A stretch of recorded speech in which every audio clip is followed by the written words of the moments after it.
Okay. Carla Brown says, Jonathan, you're so right that dating is very different now, especially in middle age to older people. Yeah. You know, so I want to lean into this for a second because that's the challenge I have with so much dating advice out there. It's oftentimes cultivated for that 20 and 30-year-old crowd that's mostly in the narrative of making babies and raising a family. For that 20 and 30-year-old crowd, which a lot of advice is that's cultivated for, but 40, 50, and 60-year-olds, the divorce crowd, it just doesn't apply. It's different for us in midlife. It's and it's different if you're 40, it's different if you're 50, it's different if you're 60, and it's big time different if you're in the 70s. I think we have to cultivate advice by each decade to understand the nuances of where a person might be at in their life. That's number one, to really understand that. Number two, as we age, okay, I'm sorry, I'm laughing here, but as we age, all of our shit begins to surface, our childhood wounds.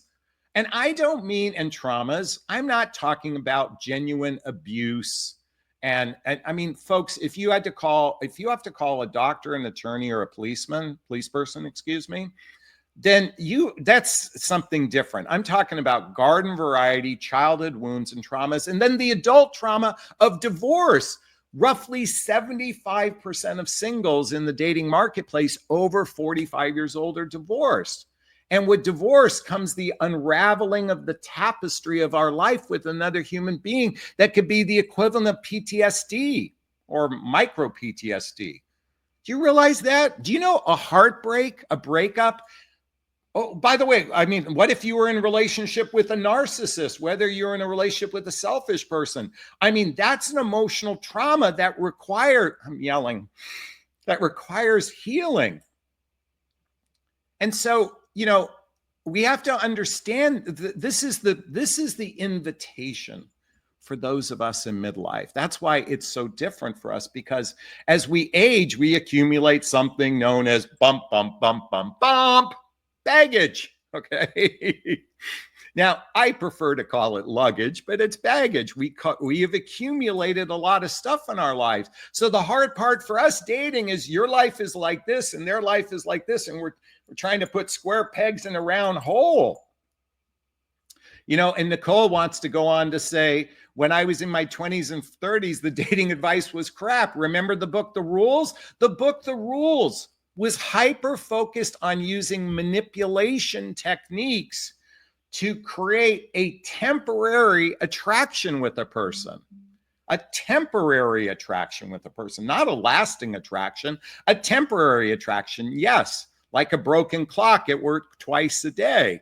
It works on emotionally stifled human beings, in my opinion. Now, to some degree, the book does advocate for sovereignty and self-worth and all that. I appreciate the part of the book, but a lot of it is manipulation techniques.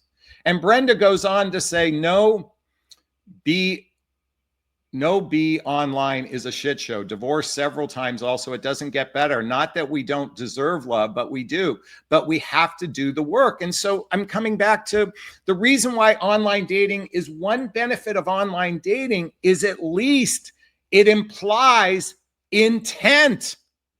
It implies intent. And what I mean to say is you're both there at least knowing you're going to go on a date. When you're doing the organic way of meeting, like Esther Perel suggests, just meet people organically. You have no idea if they're married. You have no idea if they're in a relationship.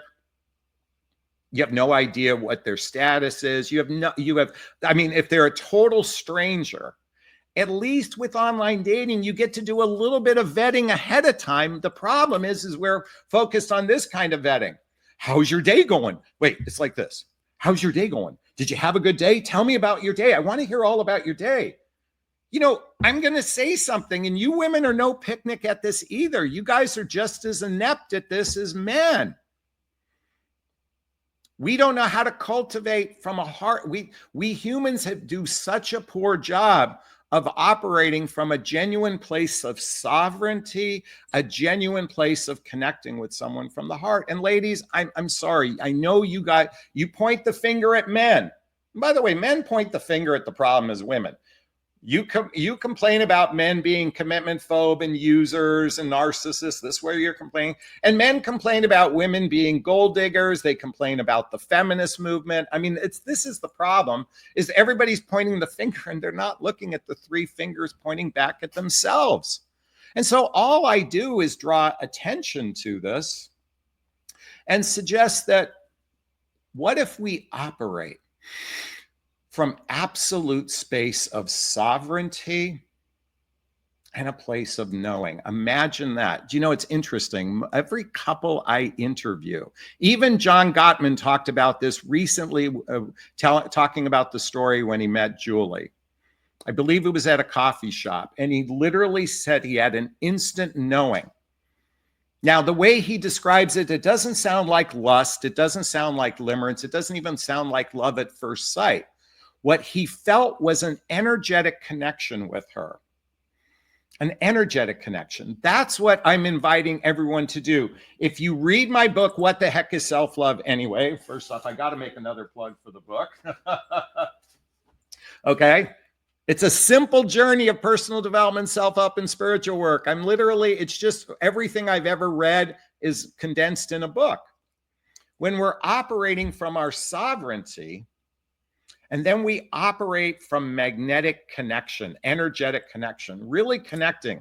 But boy, lust can be so tempting, especially physical attraction, sexual chemistry. It can be like catnip. Or limerence, where you put someone up on a pedestal. Limerence is extreme infatuation. And again, these are the dangerous things that gets us temporarily attached to someone, only to find out we were misaligned on values, we were misaligned on lifestyle compatibility. And more importantly, is this person emotional grown up to be in relationship? If you haven't seen my chart, the 3 people actively dating, please forgive this because it's tiny. By the way, this is not a fact, it's merely an opinion. You know, roughly 20% of the population are what I call users. They have short-term goals. They love bomb. They're players. They're gold diggers. They don't have boundaries. You know, that's roughly 20%. This is not a fact. It's merely an opinion. I call the next bracket 60% spenders. They seek companionship, connection, and sex. They have no direction, uncertainty, fearful. You know, the reason why they're called spenders is they spend time with you, you become a placeholder in their life. And only about 20% are grower builders. They actually are emotionally grown up. They have good relationship skills. They actually have their act together in the dating marketplace today. This is not a fact. This is not a fact. It's just merely an opinion on my part. But this is what we're faced with. You have a 8 out of 10 chance of meeting the wrong person. So we have to vet for that. And you know, earlier when I talked about interrogation, the concept of interrogation is about getting to the truth of a human being, getting to the truth of them. Who are they really? I say it jokingly because, and everyone would say, Jonathan, you should never treat a first date like an interview. I'm saying, fuck that shit. Interrogate people. Because the reality is today, people are hooking up all the time with the wrong person over and over and over again. What if we try something different? This is the Seinfeld episode where George does everything different. That's my invitation for everybody. I'm not saying it's right or wrong. I'm just making a suggestion. Is this sinking, folks? Is this sinking in? Is this resonating with you? Please let me know. I'd like to hear your thoughts on what I just shared. Post a comment below. I do my best to read them all. And if you found value in that part, that little diatribe, hit that like button. Please let me know how you feel, okay? All right.